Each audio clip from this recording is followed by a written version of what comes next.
It's a day of incredibly big ideas, so I'm going to ask you to vision something with me. Can we imagine a world without hate? I have been working as a legislative lawyer for the Anti-Defamation League for the past 30 years, and I am reminded just how much hate there is every day when I walk through 2 steel-reinforced doors to get to my desk. So no, I cannot imagine a world without hate. There's way too much hate, way too much history, way too many factors out of our control. But what I can imagine, and what I have seen repeatedly throughout my career, is that one person, every one of us, can make a difference in the fight against hate and discrimination in our own worlds: family, school, community. With ADL, I have helped to enact hate crime laws like the one in Ohio. I have trained police and FBI agents on how to identify, report, and respond to hate violence. And I led the coalition in Washington that worked for 13 long years to enact the Matthew Shepard and James Byrd Jr. Hate Crimes Prevention Act.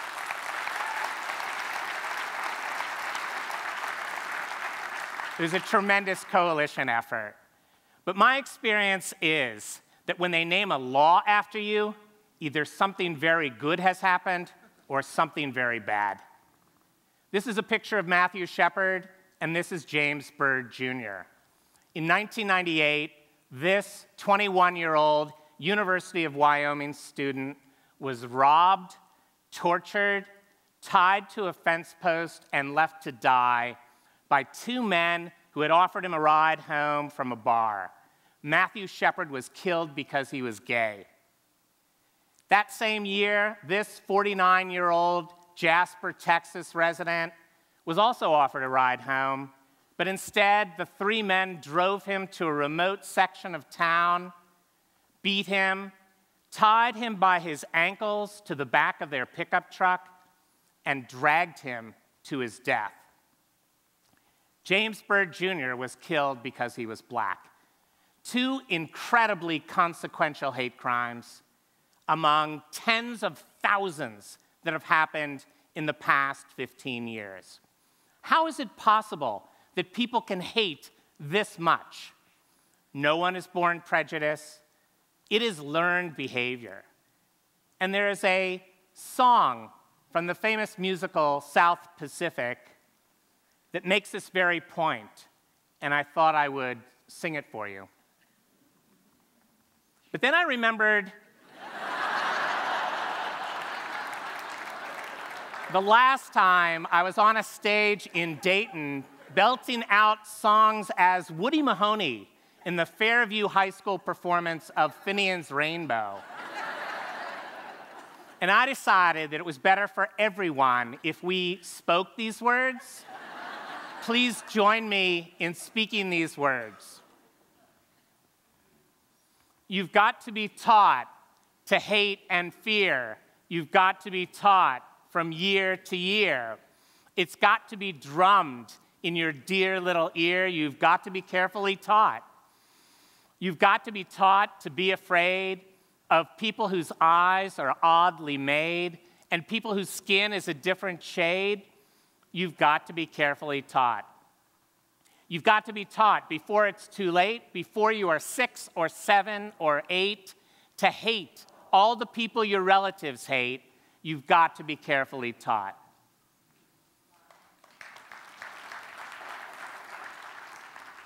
But if prejudice and hatred is learned behavior, it can be unlearned. How do we do that? What do we know about the nature of prejudice? Education professionals teach about how prejudice operates and how it can accelerate with this pyramid of hate. You can see from the bottom: bias, prejudice, discrimination, hate, violence, genocide. It goes from words that hurt at the bottom all the way to physical violence at the top. It goes from behaviors that mostly affect individuals at the bottom to those that affect everyone in the same group at the top. It's a pyramid. The upper levels are supported by the lower levels. They depend on the lower levels. And that's the way it is with hate, too. If we, or our community institutions, treat behaviors at the lower levels, slurs, stereotyping, name-calling, bullying, if we treat those behaviors as if they are normal and acceptable, boys will be boys, mean girls will be mean, then the behaviors at the next level and the next level become that much easier, that much more acceptable, all the way to the very top, to genocide.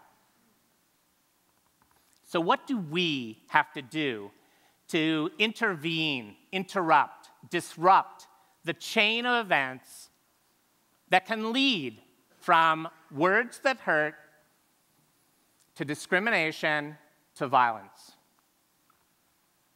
One person can make a difference. One person can change their world.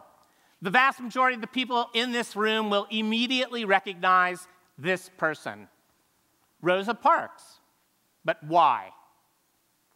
Why do we recognize her? Rosa Parks was arrested on December 1st, 1955 for violating a racist law in Montgomery, Alabama. It was a law that said black people have to sit in the back of the bus. And if more white people get on the bus, those black people have to give up their seats to them. But Rosa Parks was not the only person that was arrested in the fall of 1955. Why do we know her name? Why do we know her story? We know her story because of what happened next and who supported her. What happened next? A committee was formed, a decision made that there was going to be a boycott of the Montgomery bus system, and a day was selected for the boycott to begin. And on that day, Rosa Parks and every member of the boycott committee did not ride the bus. And 40,000 other citizens of Montgomery did not ride the bus. 40,000. Not that day, not the next day, not the rest of that week, not the rest of that month, not the rest of that year. For 381 days, 40,000 people found another way to get where they were going, and on the 382nd day, they got back on the bus because the United States Supreme Court had ruled that the bus system has to be desegregated. So can one person change their world? Absolutely. But it's so important to have allies, allies that will back you up, allies who will have your back. And that's the way it works with bullying and hate violence, too. On bullying, we start with this. Bullying is not a rite of passage. No child should be made to feel as if he or she is an unwelcome guest in their own school whose presence at certain times of the day or certain times of the week, certain times of the year, is tolerated or ignored. And too often, bullying does not end when the school day ends. It follows our kids home. In tweets, in text messaging, on computers, on their cell phones. We had to create a new word for it, cyberbullying.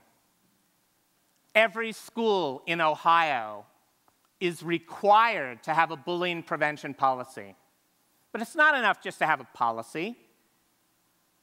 Teachers and all school personnel have to be able to respond to the bullying behavior, be able to intervene, be in a position to intervene. Parents need to be able to recognize the warning signs that their child is being bullied and take steps to ask the school to support their student. Knowledgeable adults are really, really important. But it makes sense, and studies show that kids are much more likely to hear about a bullying incident than adults.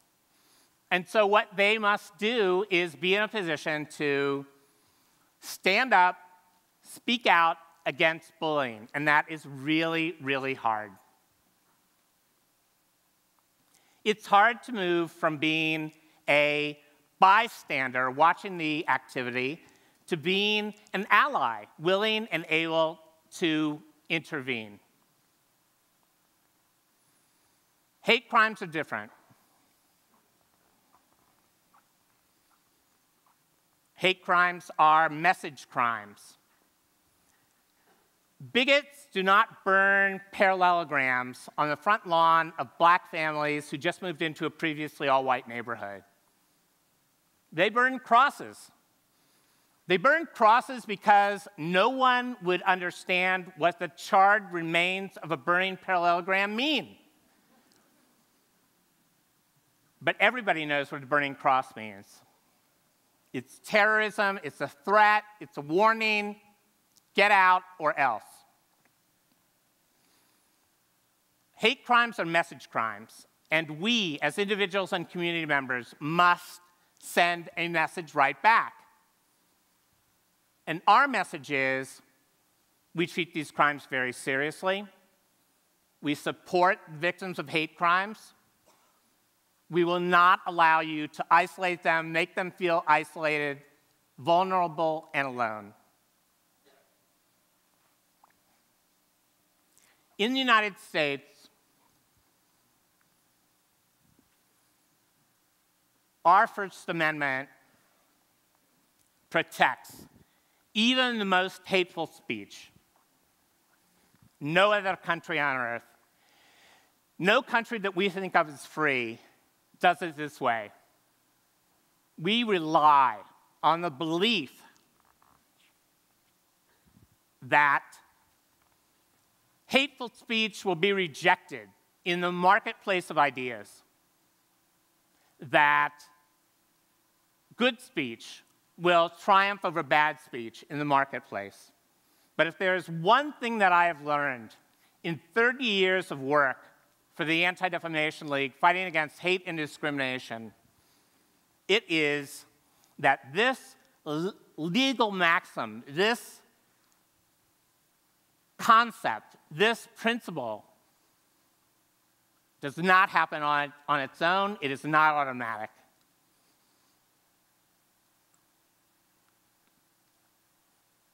We can do so much more than imagine a world without hate. We can build it, one person at a time, one school at a time, one community at a time, one family at a time. Thank you.